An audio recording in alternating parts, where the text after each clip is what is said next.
Мен жоғарғы оқуын бітіргем, финансист мамандығым.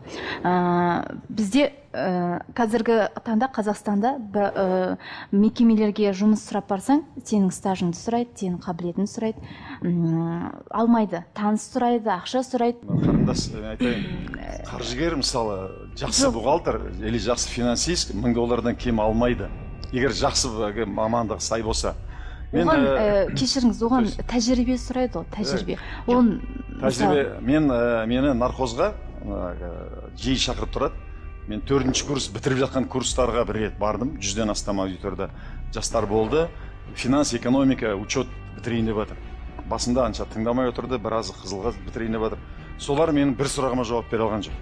Бір бюджет деген не, кіріс шығыс бюджет деген не, ақша айналым бюджет деген не, баланс қалай оны ұйымдастырады.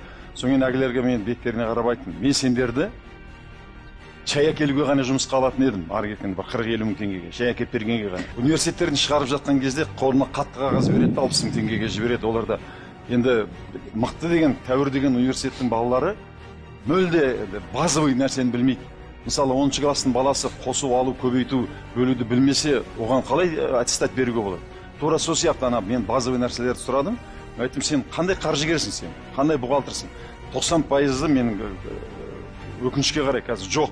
Мысалы, қазір заманауи мамандықтарға біз ақша төлеуге дайынбыз. Мысалы, менің компаниям сату бөлімі, отдел маркетингке, мысалы, CRM система, қазір заманауи құралдарды беретін, хабарландыру бересің. Жоқ. Жоқ, $1000, $2000. Жоқ, мамандар. Білім жоқ, біліктілік жоқ. Әркім өзінің басын ойлау керек.